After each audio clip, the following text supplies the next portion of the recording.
Good morning, কেমন আছো সবাই? আমি সমরিতা, আমার আরও একটি নতুন ব্লগে সবাইকে ওয়েলকাম। অনেক দিন পর আজকে আবার আমি ভিডিও বানাচ্ছি। কালকে রাত্রিবেলা চিয়া সিড ভিজিয়ে রেখেছিলাম, সেই জলটাই খেলাম, আর ও সেই জলটাই খেয়ে গেছে, তার সঙ্গে ছাতুও খেয়ে গেছে। বেশ কিছুদিন ভিডিও বানাতে পারিনি, তার কারণ হলো এই দেখো, এইটা আমার ভিডিও বানানোর একমাত্র জিনিস সেটা হচ্ছে এটা ট্রাইপড। আর এই ট্রাইপডটাই আমার কদিন থেকে ভেঙে গেছে। এর আগে এক দুবার হয়েছিল, তো তখন ফেভিকুইক দিয়ে লাগানোতে লেগে গেছিল, কিন্তু এবারটা না মাঝে দুটো দিন চেষ্টা করেও কিছুতেই আমি লাগাতে পারিনি। লাগিয়ে দুদিন রেখে দিয়েছিলাম, তারপর দেখলাম জোড়া হয়নি। আজকে আবার এই যে এটা দিয়েই ফেভিকুইক দিয়েই আর কি লাগানোর চেষ্টা করছি, কারণ এটা ছাড়া সত্যি ভিডিও বানানোর জন্য আমার কাছে আর কিছুই নেই, তাই খুবই অসুবিধা হচ্ছে ভিডিও বানাতে। তবে যাই হোক, ভাবলাম আজকে না তোমাদের সাথে ভিডিও একটা শেয়ার করি, কারণ অনেক দিন আমি ভিডিও করি না, প্লাস এটা আমার একটা প্যাশন বলতে পারো, যে ভিডিও বানানো বা ভিডিও করা, যেটা না করলে বা এডিট যদি আমার না থাকে সত্যিই ভালো লাগে না। হ্যাঁ, হয়তো কোনো দিন একটু বেশি হেক্টিক থাকে, হয়তো কোথাও যাই বা বাড়িতে কেউ আসে, সেই দিনগুলো অসুবিধা একটু হয় যে ভিডিও বানানো তার সাথে এডিট করা। কিন্তু তা সত্ত্বেও সারাদিন যখন বাড়িতে একা থাকি বা বেশিরভাগ সময়টাই আমার একা কাটে, তো তখন এই ভিডিও করা বা ভিডিও বানানো আর তোমাদের সাথে দেখা হওয়া বা তোমাদের এক একটা কমেন্ট, এটা কিন্তু আমার কাছে অনেকটা বেশি আমাকে উৎসাহ দেয়, মোটিভেট করে। তো যাই হোক, এখন আস্তে আস্তে আমার মনে হচ্ছে যে আমিও যদি কোনোদিন ইউটিউবে একটু ছোট্ট জায়গা করতে পারি, তাহলে আমারও খুব ভালো লাগবে। আর এই যে দেখো, সকাল থেকে উঠেই আমি কাজ শুরু করেছি। আজকে ওয়েদারটা না খুব ভালো, যে সকালবেলাতে একটু রোদ ছিল, তারপর এখন আবার একটু মেঘ করে এসেছে। এই বর্ষাকালটা না খুব ভালো লাগে আমার, কারণ মাঝে মাঝে এই যে বৃষ্টি হয় আর গরমটাও অনেকটা কমে যায়। মানে গরমকালের মতন অতটা গরম থাকে না, যেরকম গ্রীষ্মের গরমটা, সেটা তো অতটা থাকে না। এটাই বেশ ভালো লাগে আমার ওই জন্য। আর বৃষ্টি হলে না আমার এই জানলাতে এত জলের ছিটে আসে, ওই জন্য মাঝে মাঝেই একটু মুছে দিই জানলাটা, নালে না গ্রিল তো জল লেগে লেগে নষ্ট হয়ে যায়। বাইরের গ্রিলগুলো যদি একটুখানি মাঝে মাঝে মুছে দেওয়া যায়, তাহলে কিন্তু অনেক দিন পর্যন্ত গ্রিলগুলো ভালো থাকে। এই দেখো, এখন আবার বৃষ্টি হচ্ছে, জোরে হাওয়া হচ্ছে আর তার সাথে বৃষ্টিও হচ্ছে। একটু আগেই মানে সকাল থেকেই ছিল রোদ, ও বেরোলো, ওই সময়টা বৃষ্টি হচ্ছিল না, এখন আবার বৃষ্টি শুরু হয়ে গেছে। আর এদিকে বৃষ্টি হচ্ছে বলে হুইস্কি ঘরের মধ্যেই বেশি থাকছে, মানে ঘরে বলতে গেলে ও কিন্তু বেডের মধ্যেই থাকছে দেখছি। নর্মালি তো গরমকালের সময় নিচেই থাকে ও, কিন্তু যখনই ঝড় বা বৃষ্টি হয় তখন আবার ও একটু ভয় পায়, তখন এসে আমার কাছে, আমি যেখানে থাকবো সেখানেই থাকবে, বিছনার মধ্যে, মানে একটু কজি এরিয়া চাই আর কি, যেখানে হয়তো বালিশ টালিশ অনেক রয়েছে, ও সেইখানটাতে গিয়ে একসাথে ঢুকে থাকবে। যাই হোক, এরই মধ্যে বিছনাটাকে পরিষ্কার করছি। কি করব, ওকে তো নামতে বললেও নামবে না, আর ও না একদমই ভয় পায় না আমাকে। বাড়িতে যদি আমি একা থাকি, যদি একটা কিছু ওকে নর্মালি বলি ও শোনে, কিন্তু যদি কেউ বাড়িতে থাকে, মানে ওর ভালোবাসার লোক, ওর বাবা বা ওর দিদা বা পূজা কেউ যদি থাকে, তাহলে তো মোটেই আমার কোনো কথা শোনে না। যদি একটা কিছু বলতে চাই, তাহলে খ্যাক খ্যাক করে উল্টে আমার দিকেই তেড়ে আসবে।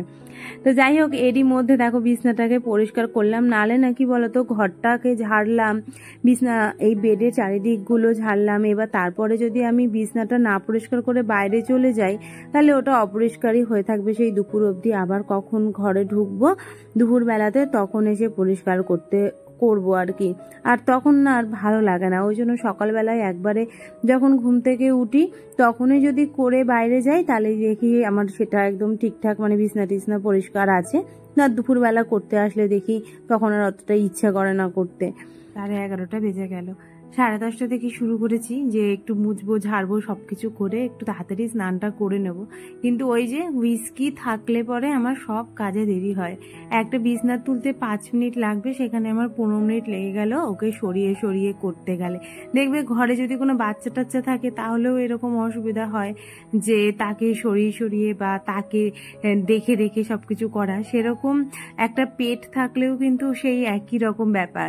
আমার ঘর যেরকম ধরো প্রায় প্রতিদিনই যদি ঝাড়া মোছা করি, তাহলে যেন ভালো হয়। প্রতিদিনই কিছু না কিছু জিনিস, কিছু না কিছু জায়গা পরিষ্কার করতেই হয়, তবেই ঘরটা একদম পরিষ্কার থাকে। তা নাহলে হুইস্কির ফার তাতে পুরো সারা ঘর প্রায় ভরে থাকে। এমনিতেই যদি শুধু ধরো ঝাড় দেওয়া হয় ঘর আর মোছা হয়, তাতেই ওর কতটা লোম ওঠে। আর তারপরে প্রতিটা জিনিসের মধ্যেই তো ফ্যান চললে সবকিছুর মধ্যেই উড়ে উড়ে যায়। তো তাতে করে হয় না, মাঝে মাঝেই মানে ধরো সপ্তাহের মধ্যে 2-3 দিন যদি কমসে কম পরিষ্কার না হয়, তাহলে যেন মনে হয় সবকিছু ভীষণ নোংরা লাগছে। তো যাই হোক, মাঝে কিছুদিন কিছুই করিনি। ওই যে বললাম না যে এনার্জি পাচ্ছিলাম না ঠিকঠাক কোনো কিছু করতে, তো ভালোই লাগছিল না আর কি আর কিছু করি। শুধু ওই রান্নাটা করতে হবে আর খেতে হবে, তাই ওইটুকুনিটাই করছিলাম। তো দেখলাম যে না, আজকে আগে এগুলোই করি। আর আজকে না সকালে ব্রেকফাস্টও কিছু করিনি। কটা দিন ধরেই সকালে আর কি শুধুই ছাতু খাচ্ছি, আর ও শুধু ছাতুই খাবে বলছে, তো ওই জন্য আমিও ছাতুই খেয়ে নিচ্ছি। ওকে ওই চিয়া সিডস দিয়ে একবারে ছাতুটা দিয়ে দিই, আর আমি হচ্ছে যে পরে মানে আবার পরে একটু শুধু চিয়া সিডস জল খাই, তারপরে আবার শুধু ছাতুটা খেয়ে নিই। আর কালকে রাত্রের ডিমের কারি রয়েছে, তো আজকে আর দুপুরে কিছু রান্না করব না। আজকে রাত্রে আবার আমাদের বাড়িতে একটা অনুষ্ঠান রয়েছে, অনুষ্ঠান বলতে ওরই একটা বন্ধুর অ্যানিভার্সারি রয়েছে। আর কোনো কিছু হলেই তো সেটা আমাদের বাড়িতেই হয়, কারণ যেহেতু আমরা তো যেতে পারি না সবসময় সব জায়গায় হুইস্কিকে নিয়ে। কারণ হুইস্কি না আবার একটু বেশি এক্সাইটেড হয়ে যায়, নতুন কোনো জায়গা দেখলে একদম অস্থির হতে থাকে, কোথাও এক জায়গায় বসবে না, হিসিপটিও করবে না, খাবে টাবে না। তো সেই কারণে ওকে না সব জায়গায় নিয়ে যায় না। ওই পূজাদের ঘর, আমাদের ঘর আর আমাদের বাড়ি, এর মধ্যেই ও থাকে, আর এই জায়গাগুলোতেই ও বেশি কমফোর্টেবল থাকতে পারে। তো ওই জন্যই আর কি সবাইকে বলি যে আমাদের এখানে আসতে, আর কিছু অনুষ্ঠান থাকলে মানে সেটা আমাদের ক্লোজের মধ্যে, তবে আমাদের এখানে এসে করতে, আর সবাই সেটাতেই এগ্রি করে। তো যাই হোক, ভালো লাগে আমাদের সবার সঙ্গে, সময়টাও কাটানো হয় আর সবার সব অনুষ্ঠানে অ্যাটেন্ডও করা যায়। এদিকে আমি সবকিছু দেখো মুছে নিলাম ভালো করে, অনেক দিন মোছা হয়নি, অনেক দিন বলতে ধরো 7-8 দিন হবে হয়তো খুব জোর। তাতেই দেখছি যে চারিদিকে যেন কিরকম একটা ধুলো ধুলো ঝুলঝুল হয়ে রয়েছে। আসলে ওই যে বলি না, প্রতিদিন আমাকে পরিষ্কার করতেই হয়, নালেই পরেই মনে হয় যেন নোংরা নোংরা হয়ে আছে। তো আজকে একটু ভালো করে করে দিলাম। আর সামনেই হচ্ছে যে রথযাত্রা আছে, তো মা আসবে বিপত্তারিণী পুজোর জন্য। তখন মা আসলে তো প্রতিবারই মাও এসে ভালো করে আমার সাথে আবার এই সোফা টোফা সরিয়ে সব পরিষ্কার করে। মানে মা আগে শুরু করে, তারপর মাকে আবার হেল্প করার জন্য আমিও করি। তো তখন হচ্ছে এই সোফা টোফাগুলো সরিয়ে ভালো করে করব। ওটা ধরো 1 মাসে মা যখনই আসে বা 1-2 মাস পর পর তখনই এই কাজটা করি, কারণ একা একা না এই সব কিছু সরানো যায় না। যদি কেউ একটা সাথে থাকে তাহলে একটুখানি সুবিধা হয়। যদিও এখন এই ভ্যাকিউমটা থাকতে আমার অনেকটাই সুবিধা হয়, এই সোফার তলাগুলো একটু ভালো করে মানে পরিষ্কার করা যায়, ভ্যাকিউমেই টেনে নেয়। নর্মালি ঝাঁটা দিয়ে করলে সেটা সবসময় হয় না, কারণ ওই সোফার তলাতে ঝাঁটা ঢুকিয়ে করাটা একটু চাপ হয়ে যায়। তো ওই জন্য এখন ভ্যাকিউমটা হওয়াতে যে অনেকটাই সুবিধা হয়েছে। আর এখন কি হয়েছে বলতো, বৃষ্টি হচ্ছে বলে না ঘরটা যেন কিরকম মনে হচ্ছে যেন একটু জল জল, ঝাঁটা দিলে ঝাঁটাটা যেন জল জল হয়ে থাকছে, মানে নোংরাটা আর কি সরছে না। আর এই ওয়েদারটাই এরকম, প্রতিদিন দেখছি ঘরটা মোছার পরেও অনেকক্ষণ লাগছে শুকোতে। 3টে করে ফ্যান, আমার ডাইনিংয়ে 3টে ফ্যান, 3টেই চালিয়ে রাখি, সমস্ত ঘরের ফ্যান চালিয়ে রাখি, তাতেও দেখি কতক্ষণ লাগছে শুকোতে, কিছুতেই ঘরটা শুকোতে চায় না। এই বর্ষাকালটা যারা হয়তো বাইরে বেরোয় বা যাদের হয়তো ফিল্ড ওয়ার্ক মানে সেলসে কাজ করে, তারা যে বাইরেই থাকে সারাদিন, তাদের জন্য যে কি কষ্টকর, সারাদিন নয়তো রেনকোট পরে থাকতে হবে, আর নয়তো বর্ষা মানে বৃষ্টির জন্য কোথাও একটা দাঁড়াতে হবে। আর রেনকোট পরলেও তো আরো বেশি গরম লাগে, সেটাও একটা কষ্ট। কিন্তু তা সত্ত্বেও আমার না বর্ষাকালটা খুব ভালো লাগে, যেন মনে হয় বর্ষাকালটা আসলেই মনটা ভালো হয়ে যাচ্ছে, বৃষ্টি হচ্ছে, ঠান্ডা মানে একটু ঠান্ডা ঠান্ডা ওয়েদার, অতটা গরম নেই। কারণ গরমকালটা না আমি কিছুতেই সহ্য করতে পারি না, অতিরিক্ত গরম। দাঁড়াও, তোমাদের সঙ্গে 2টো পার্সেল এসছে, শেয়ার করি।